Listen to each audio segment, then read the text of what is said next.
오늘도 질그릇같이 연약한 우리 하나님 은혜 베푸시사 예배 자리로 불러주시고 예배의 시간을 지키게 하신 그 은혜에 감사하며 오늘 믿음의 고백처럼 코로나19의 어려움 가운데서도 우리 사랑하는 성도님들 언제나 영육간에 강건하시기를 주의 이름으로 축복합니다. 여러분, 노벨상이라고 들어보셨습니까? 제가 웬만한 상은 죄송합니다, 이렇게 저렇게 하나씩 한번 받아봤는데 노벨상은 아직 못 받아봤습니다. 혹시 기회되면 언젠가 아마 받을지도 모르겠는데 글쎄요, 노벨상 인류를 위하여 크게 공헌한 사람들의 다양한 분야의 사람들을 그해마다 뽑아서 선정하여 상을 주고 그를 이렇게 또 높여주는 그런 자리입니다. 어떤 사람이 지금까지 노벨상을 받았던 사람들의 특징을 한번 쭉 뽑아보았어요. 어떤 사람이 노벨상을 받냐? 뭐 IQ가 좋냐? 뭐 집안 배경이 좋냐? 학력이 어떠냐? 뭐 많은 조건들이 있는데요. 그 가운데 특별히 눈에 띄는 것은 노벨상을 받은 사람들은 거의 답을 많이 아는 것보다 질문을 잘하더라는 것입니다.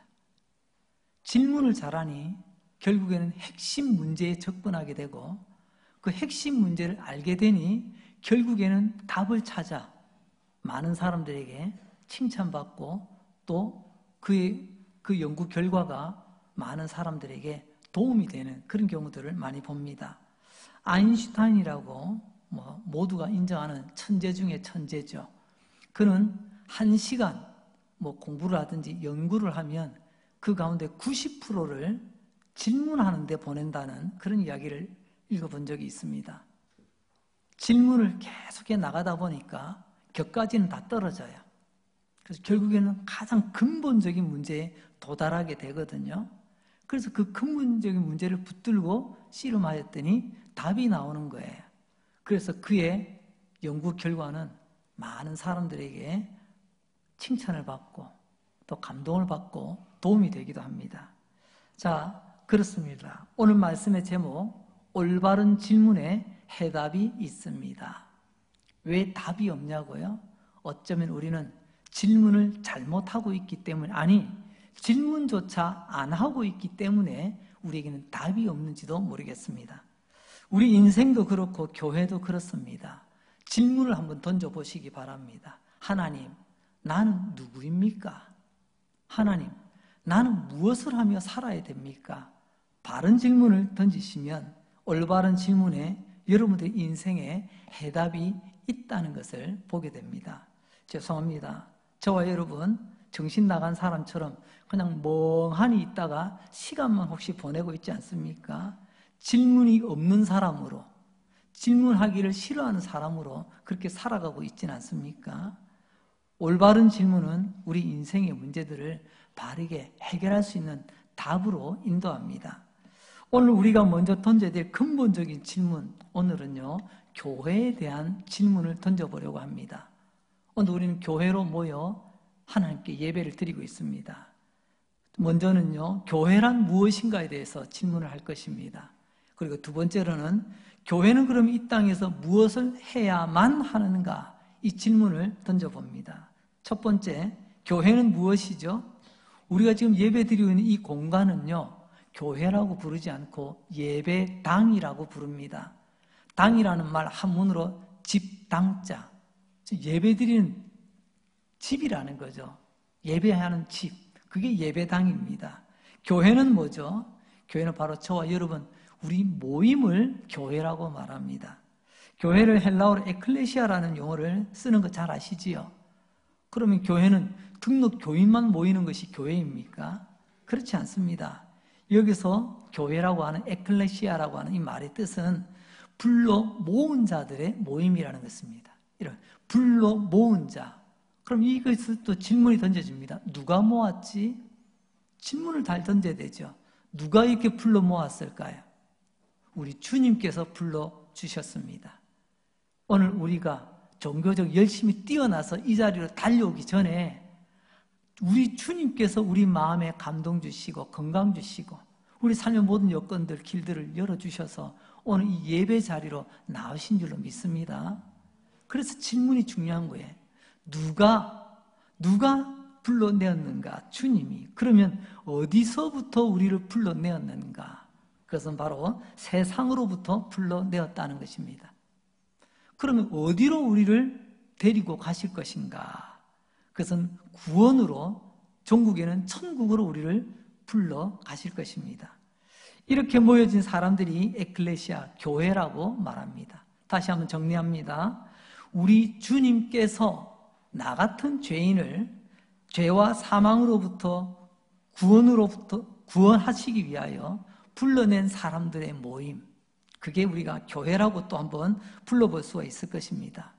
이 정의를 분명히 안다면, 교회가 이렇게 소중한 것이구나라는 것을 안다면요, 교회를 함부로 대하지 않습니다. 교회에 여러분 꼬집지 않습니다. 할퀴지 않습니다. 교회에 흠가는 일을 하지 않습니다. 하나님께서 나를 죄와 세상 가운데서 불러주시고 우리를 구원으로 초대해 주시고 천국 향하여 걸어갈 수 있게 하셨다. 그런 사람들이 모인 곳이다. 이거 제대로 바로 알면 교회를 귀하게 여긴다는 것입니다. 자, 그럼 두 번째로, 그러면 교회의 사명이 무엇이죠? 이 질문은 여기서 마치면 안 되죠. 영광스러운 교회가 이 땅에서 무엇을 하여야 하는가? 교회의 정의만 있는 것이 아니라 교회의 역할도 우리는 바르게 알아야 됩니다. 무엇을 해야 되는가? 무엇을 해야 된다라는 말을 조금만 다듬어 보면요, 그게 사명이라는 겁니다. 사람만 모이는 교회가 아니라 사명을 감당하는 교회가 되어야 된다는 거죠. 개인적으로는요, 하나님의 은혜로 구원받은 것으로 끝나는 것이 아니라 구원받은 자로서 사명 감당하며 살아가는 성도가 되어야 된다는 것입니다. 시간 나면 하고 안 되면 안 하는 것, 그건 사명이 아니라 그냥 그렇고 그런 일이에요. 사명이란 힘들고 어려워도 반드시 해야만 하는 것, 그게 사명입니다. 우리는 간혹 그렇죠. 이래서 못하고 저래서 못하고 이래서 안 하고 저래서 안 하고 우리는 참 핑계거리가 많습니다. 그런 사람은요, 일꾼은 될 수 있어도 사명자는 될 수가 없습니다. 우리 주님은 사명자를 원하십니다. 주님은 우리 교회가 사명 감당하는 그런 교회 되기를 원합니다. 자, 그러면 교회 사명이 뭐죠? 배를 예를 들어 봅시다. 배를 왜 만들죠? 배를 만든 이유는 항구에 정박해놓고 묶어놓고 지나가는 사람 보면서 참 배 멋지다, 참 좋다, 보고 즐기라고 배를 만들지 않습니다. 배는 만들어지면 저 거친 파도를 헤치며 바다로 나가는 것입니다. 그래서 바다에서 항해하기 위하여 배를 만드는 거죠. 세상이 거친 바다라고 표현되어진다면 교회는 어떻습니까? 세상을 등지고 살아가는 교회가 아니라 세상을 향해서 나갈 수 있는 교회, 그게 교회 사명 감당하는 교회라고 말할 수가 있습니다. 사명 가지고 항해하는 교회, 그리고 사명 가지고 항해하는 믿음의 사람, 이런 사람들이 모여야 그런 교회가 되지 않겠습니까? 교회가 배라면 그러면 무엇을 위하여 출항해야 되죠? 교회가 배라면 그것은 다름이 아니라 오늘 본문의 주제이기도 합니다. 교회라고 하는 배는 그냥 나가는 게 아닙니다. 구경 삼아 나가는 유람선이 아닙니다. 바로 복음 전하기 위하여, 좀 더 구체적으로 말하면요, 예수님 전하기 위하여 이 배는 출항을 하는 것입니다. 교회는 이 사명 감당하는 것입니다.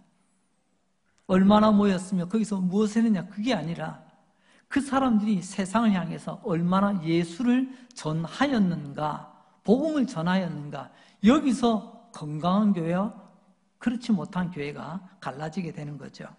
오늘 본문 4절과 5절 말씀, 거기 보면 교회가 이런 사명을 어떻게 감당했는지 잘 표현하고 있습니다.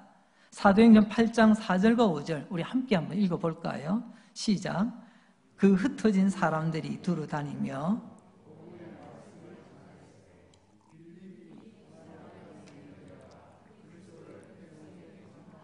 아멘. 4절에는요, 복음을 전했다라고 표현합니다. 그리고 5절에서는요, 그 복음의 내용이 누구라고요? 예수님이라고 말하고 있습니다.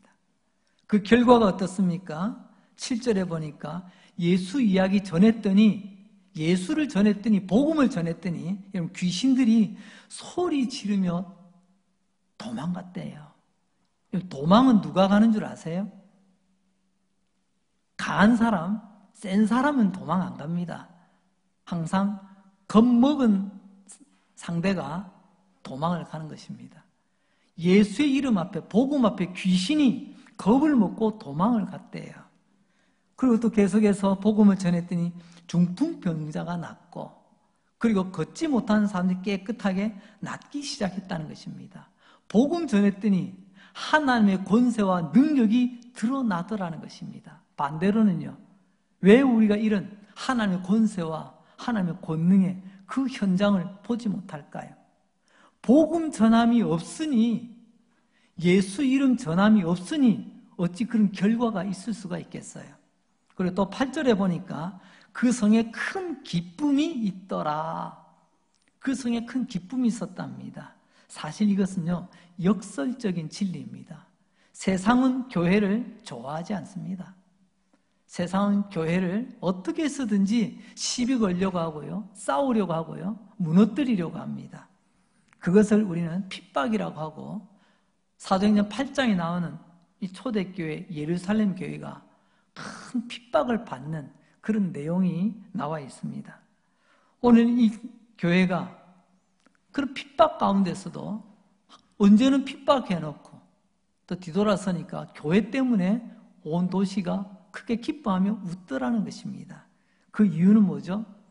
그 교회가 오래되고 그 교회 건축 양식이 참 멋진 그런 양식이라서가 아니라, 거기에 많은 사람들이 모여서가 아니라, 오늘 핵심은 바로 그것입니다. 교회가 복음 전할 때 그 도시가 크게 기뻐하더라는 것입니다. 그 도시가 크게 기뻐한다는 것은 그 동네 사람들이 다 기뻐하더라는 것입니다. 교회 때문에, 교회가 뭐 주차장에 무료 주차 제공해주고, 교회가 뭐 사람들에게 무료로 뭔가를 또 봉사해주고, 그런 것 때문에 그 도시가 기뻐한 것이 아니고요, 교회가 복음 전할 때에 그 도시에 큰 기쁨이 가득했다고 말씀합니다. 이게 감동 아닙니까? 이게 감격스러운 것 아닙니까? 교회가 어떤 형편과 처지 속에서도 전도를 멈추지 않을 때, 복음 전함이 멈추지 않을 때, 그 지역 사회가 기뻐하게 되는 것입니다. 우리 교회가 이 사명 능히 감당할 수 있기를 주의 이름으로 축복합니다. 2000년 전 우리 믿음의 선배들, 사도행전의 초대교회는 어떤 상황 속에서도 교회라는 배를 항구에 정박시키지 않고 세상을 향해 복음 전하러 출항을 했습니다. 사도행전 8장 4절 말씀입니다. 그 흩어진 사람들이 두루 다니며 복음의 말씀을 전할세. 여기서 보니까 흩어진 사람이라는 표현이 나오네요. 이 사람들이 누구일까요? 여기에 대한 힌트가 사도행전 8장 1절에 보면 나옵니다. 그때 큰 핍박이 있었다고 말하죠. 그 큰 핍박, 여러분, 바다로 말하면 큰 풍랑이 교회에 덮치게 된 것입니다. 얼마나 그 핍박이 큰지, 그 와중에 스데반 집사님이 돌에 맞아 죽는 그런 끔찍한 일이 발생하기도 합니다. 스데반 집사님이 돌에 맞아 피 흘려 죽는 것으로 끝이 아니라 이제 수많은 하나님의 백성들이 잡혀가고 투옥되고 온갖 고초를 겪게 됩니다. 이것을 묶어서 큰 박해, 핍박이라고 우리는 표현합니다. 그러자 초대교회는요, 이 박해를 피하여 많은 사람들이 이제 흩어지게 되었습니다. 피난민이 되었다는 거죠. 그 박해를 피하여 흩어진 사람들을 오늘 말씀해 보니까 흩어진 사람들. 현실로 보세요. 예배당에 모여서 예배를 잘 드려서 그것을 힘으로 나가서 복음 전하였다, 그렇게 하는 것이 아니고요. 힘들고 어려운 핍박 가운데서도 그들은 흩어진 가운데서도 지금 내 코가 석자인데도 불구하고 복음 전하는 일에 앞장섰다는 것입니다. 그렇게 되고 나니까 그 온 지역이, 그 성이 크게 기뻐하였다는 거죠. 여러분, 복음 전한다고 하는 것은 형편이 되면 하고 마음이 좀 내키면 하는 것이 아니라는 것입니다. 예배도 마찬가지입니다. 여러분, 시간 나면 나와서 예배 드리고 시간 안 나면 예배 안 드리는 것이 아니고요. 예배는 시간 내서 드리는 겁니다. 한번 따라서 봅시다. 예배는 시간을 내서 드리는 겁니다. 우리 핑계가 뭐예요? 시간이 없어요. 시간이 나지 않는데요. 오늘 하나님 말씀합니다. 오늘 이 흩어진 하나님의 백성들은요, 형편이 안 돼서 힘들고 어려워서가 아니고요. 그럼에도 불구하고 그 와중에도 복음 전한 일을 쉬지 않았다는 것입니다. 교회의 사명이 바로 그것입니다. 큰 박해의 풍랑을 만났을 때에도 그 박해의 풍랑 속에서 이리저리 흩어져서 피난 생활하고 있지만 그들은 멈추지 않고 예수 전한 일에 앞장섰다는 것입니다. 여기 흩어진 사람을 헬라어로 디아스포라라 그렇게 부르기도 합니다. 흩어진 사람, 우리 주변에 흩어짐이라는 이야기를 쓰면 민들레 홀씨를 우리는 떠올리게 됩니다. 여러분, 바람이 불어 민들레 홀씨가 사방이 흩어집니다. 어떻게 해요? 생명을 품고 날아가서 거기 떨어져서 거기서 또 민들레가 자라게 하는 거죠. 큰 핍박은 그들에게 끝이 아니라 더 넓은 세상, 아니 우리 주님께서 명령하신 예루살렘과 온 유대와 사마리아와 땅끝까지 이르라 하셨던 그 말씀을 이루어가는 한 도구가 되기도 했습니다. 사실 초대교회는 모여서 끼리끼리 참 재미나게 잘 지냈습니다.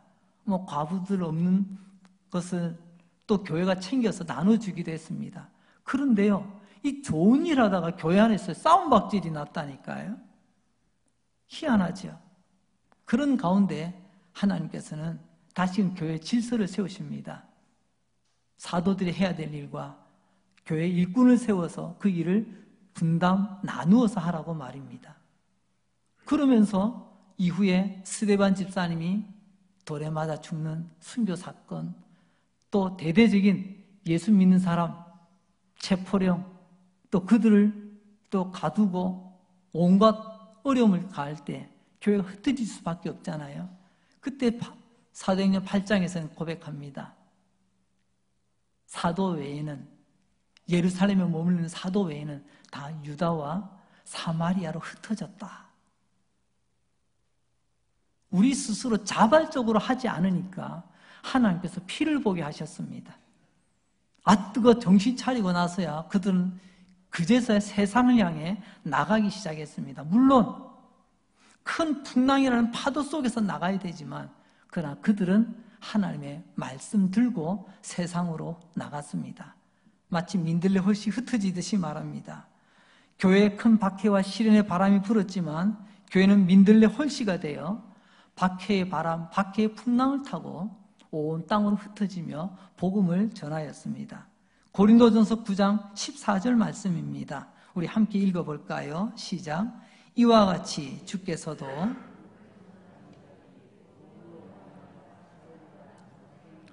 아멘. 복음 전하는 자들이 복음으로 말미암아 이런 말미암아라는 이 말이 무슨 말인지 아세요? 때문에라는 말입니다. 복음 때문에 사는 거예요. 복음 때문에 살게 된다. 우리는 어떻습니까? 복음 때문에 복음을 위하여 살고 있습니까? 이 말씀하고 비슷한 성경 구절이 있죠. 의인은 믿음으로 말미암아 살리라. 의인은요, 믿음 때문에 사는 거예요. 그러니까 믿음 놓치면 우리는 소망이 없는 것입니다. 그렇습니다. 성경에는 우리로 하여금 믿음으로 말미암아 사는 사람이요, 복음으로 말미암아 사는 사람이라고 분명히 말씀합니다. 자, 그러면 나는요, 그리고 우리 교회는요, 믿음으로 살고 있나요? 믿음으로 살아가고 있나요? 오늘도 말씀 앞에 우리의 부끄러운 모습이지만 다시 한번 굳건히 세우는 은혜의 시간 될 수 있기를 바랍니다. 교회가 존재하는 이유는 바로 그겁니다. 우리가 교회로 있는 이유는 바로 그겁니다. 예배만 드리고 후딱 집으로 돌아가고 그냥 일상 속에서 잠잠히 지내는 것이 아니고요. 우리는 모여서도 교회로서 하나님께 예배를 드리고 하나님께 나아가지만 여러분 흩어지는 가운데서도 우리는 복음 맡은 자로 마치 민들레 홀씨처럼 생명의 씨앗을 품고 복음의 씨앗, 우리의 생명, 우리 길이요 진리요 생명 되시는 그 예수님을 전하는 그런 삶을 하나님께서는 원하고 계시다는 것입니다. 여러분, 교회를 유람선으로 만들지 마시기 바랍니다. 교회는 유람선이 아니라 전투함이요 구조선입니다. 그런데 간혹 교회를 유람선으로 꾸미려고 하는 그런 우리의 이제 욕망이 스물스물 기어오를 때가 있습니다. 유람선 탄 사람은요 불편한 거 못 견딥니다. 조금만 내가 불편하면요 당장 따집니다. 그러나 구조선은요, 전투함은요 나의 불편함을 감내해서라도 싸워 이겨야 되고 물에 빠진 사람 건져야 되기 때문에 여러분 불편에 개의치 않습니다. 다시 한번 돌아봅시다. 내가 그래도 교회 생활 좀 꽤 했는데 어느덧 우리 교회를 나도 모르게 이렇게 저렇게 유람선으로 만들어가는 일에 나는 지금 일조하고 있지는 않는가. 교회는 언제나 준비되어야 됩니다. 어떻게 해요? 싸우러 나가는 전투함, 건지러 나가는 구조선에 긴장을 늦추면 안 됩니다. 이제 세 번째로는요, 그러면 우리 교회 앞에 초대교회 예루살렘 교회가 맞닥뜨린 큰 시련 같은 것이 오늘 우리에게는 어떤 모습으로 다가올까요? 교회가 맞닥뜨린 시련의 파도 세 가지를 한번 살펴보려고 합니다. 첫째는 누가 뭐래도 지금은요 코로나19라고 하는 질병의 폭탄이 우리 안에 떨어졌습니다.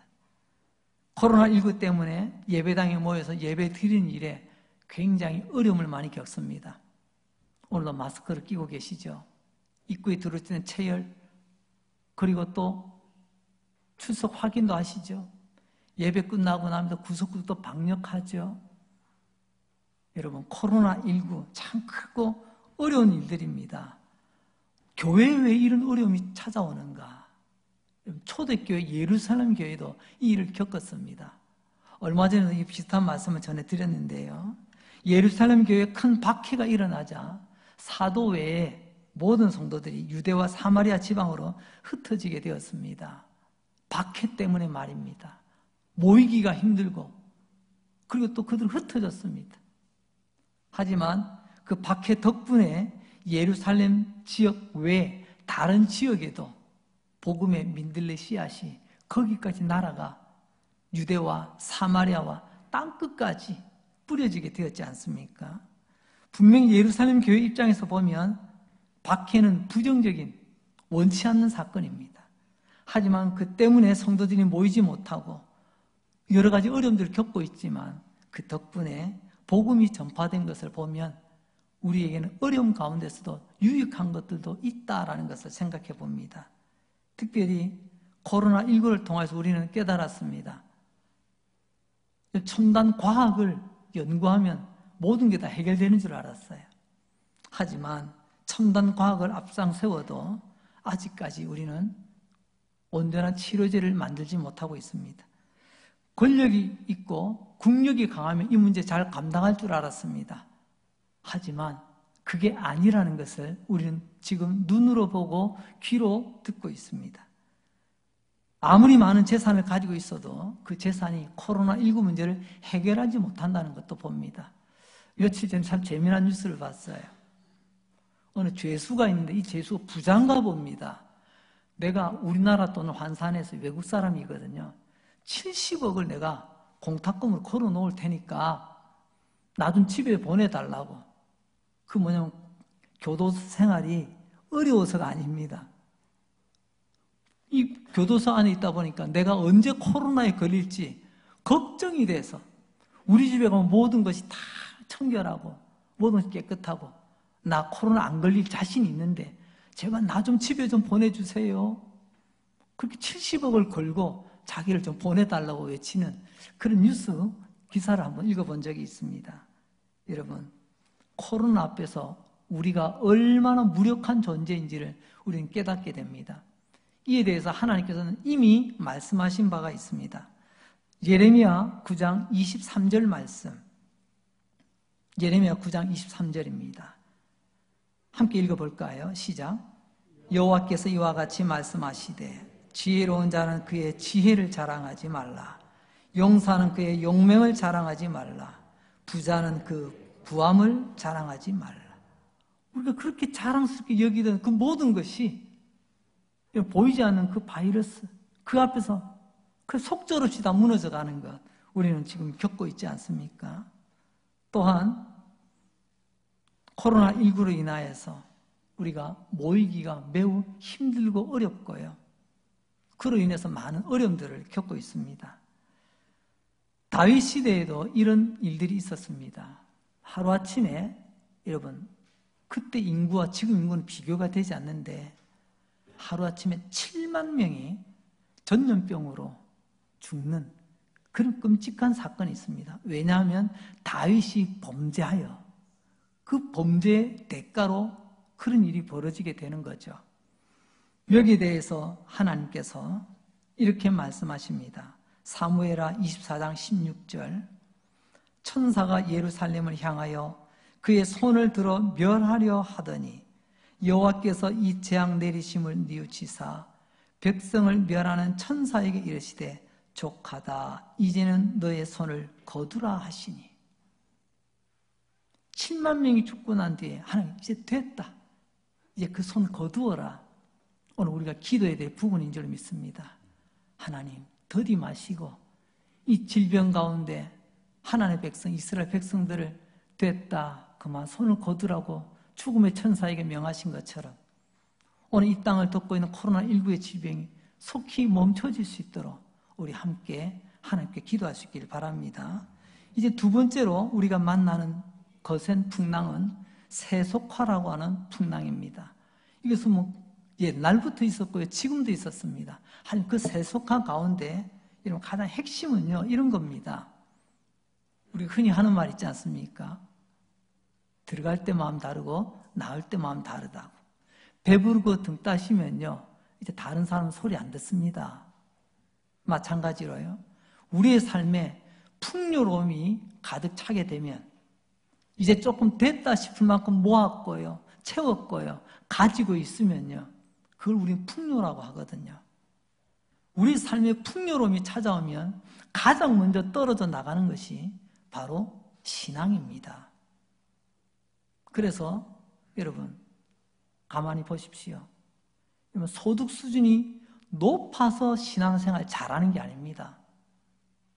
어느 정도 일정 범위를 벗어나면요. 이제는 내가 가진 것으로 나의 모든 필요를 다 해결할 수 있다고 믿거든요. 뭐 아프면 돈 있는데 좋은 의사 선생님 만나면 되고, 뭐 내가 하고 싶은 돈 있는데 마음대로 하면 되고, 뭐 세상에 돈 아니면 뭐 되는 게 안 되는 게 있어? 그런 사람에게는요 하나님이 깃들 자리가 없습니다. 그런 사람은 하나님을 찾지도 않습니다. 세상 사람 욕할 것 없죠. 우리도 이미 세속화된 그리스도인으로 살아가고 있지 않습니까? 하나님 앞에 하나님 아니면 나는 못 살아요. 하나님 한 분만으로 족해요. 그렇게 우리가 눈물 흘리며 기도했던 적이 과연 언제입니까? 이제는요. 하나님 없어도 괜찮던데요.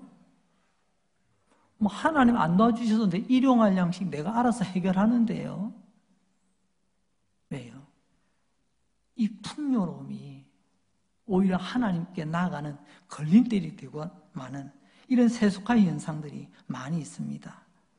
그리고 세 번째로 우리 앞에 놓여져 있는 그런 현실적인 거센 파도는 인구가 급속하게 감소하고 있다는 겁니다. 어떤 분이 이것을 인구 절벽이라고 하는 용어를 쓰기도 합니다. 이렇게 완만하게 내려오는 게 아니고 가다가 뚝 떨어져요. 이런 말을 들어보셨습니까? 북한의 핵폭탄보다 더 무서운 것이 있다. 그것은 저출산의 시한폭탄이다. 일반적으로 미사일, 거기에 핵폭탄을 달든지 안 달든지 그것은요, 버튼을 누르거나 입력된 비밀번호, 영화 같은 데 보면 나오는 거 있잖아요. 그렇게 하지 않으면 터지지 않습니다. 잠재적 위험 요소지만 터지지 않아요. 발사되지 않는데. 하지만 저출산은요, 시한폭탄입니다. 시한폭탄이 뭐죠? 시간이 지나면 언젠가는 반드시 터지는 것을 말합니다. 지난 7월 6일입니다. 연합신문에 이런 기사가 떴습니다. 지난주죠, 7월 6일이면. 대한민국 합계 출산율 전 세계 198개국 중 이 조사에 응한 나라가 198개랍니다. 198개 중 우리가 몇 등 했을까요? 198등 했답니다. 꼴찌랍니다. 무슨 말이냐고요? 우리나라가 지금 전 세계 제일 출산율이 저조하다는 것입니다. 물론 여러 가지 어려움들이 있겠지요.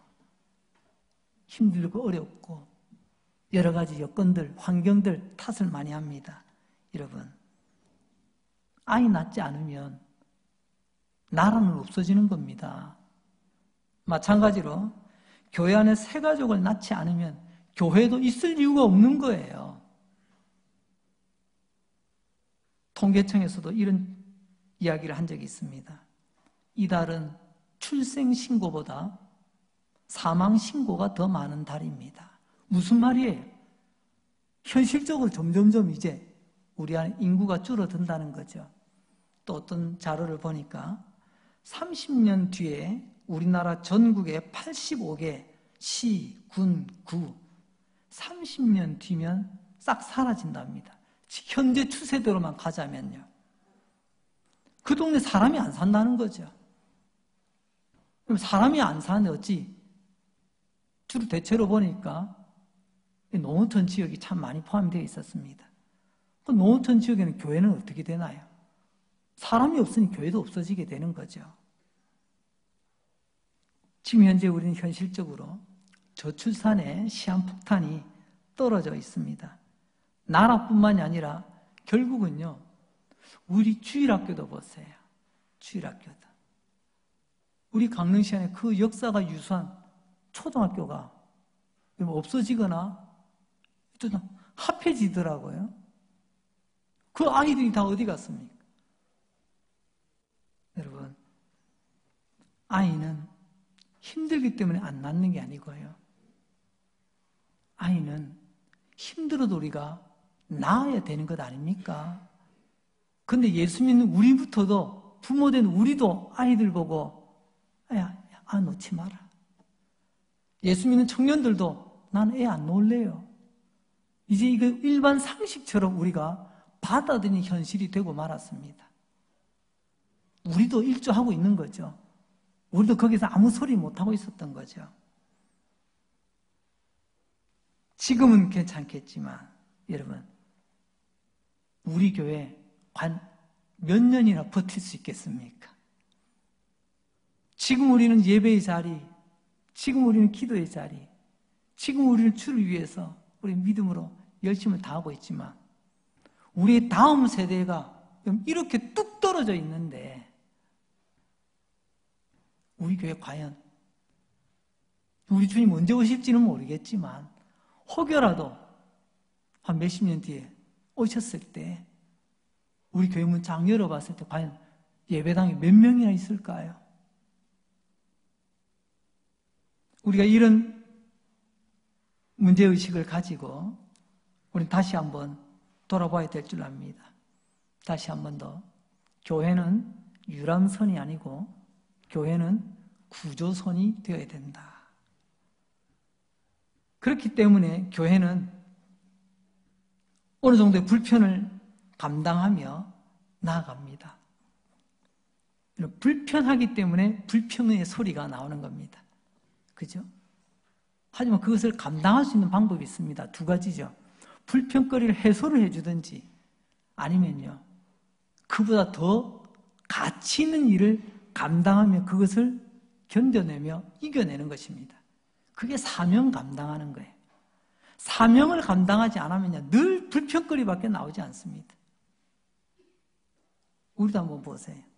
여러분 의자도 굉장히 각이 져가지고 많이 불편하잖아요. 오래 못 앉습니다. 상당히 불편한 의자 구조거든요.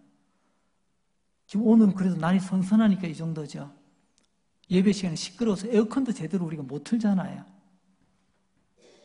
뭐 이런 것 저런 거 따져보면 참 불편한 것들이 참 많이 있습니다. 그럼에도 불구하고 우리가 감당할 수 있는 부분까지는 감당하며 그래도 우리가 인내하며 견디며 나아가고 있습니다. 여러분, 사명 잃은 배는 항구에 정박하여 구경거리밖에 되지 않습니다. 사명 잃은 교회도 이제 역사의 유물로만 남게 됩니다. 우리 주님 오시는 그날까지 사명 감당하는 교회, 그런 성도 되시길 바랍니다. 또한 이를 위해서는 혼자서는 안 돼요. 서로가 함께 힘을 모아야 됩니다. 앞장서서 일하는 사람들이 있지만 뒤에서 함께 기도해주고 격려해주고 함께 응원해주는 사람들이 필요합니다.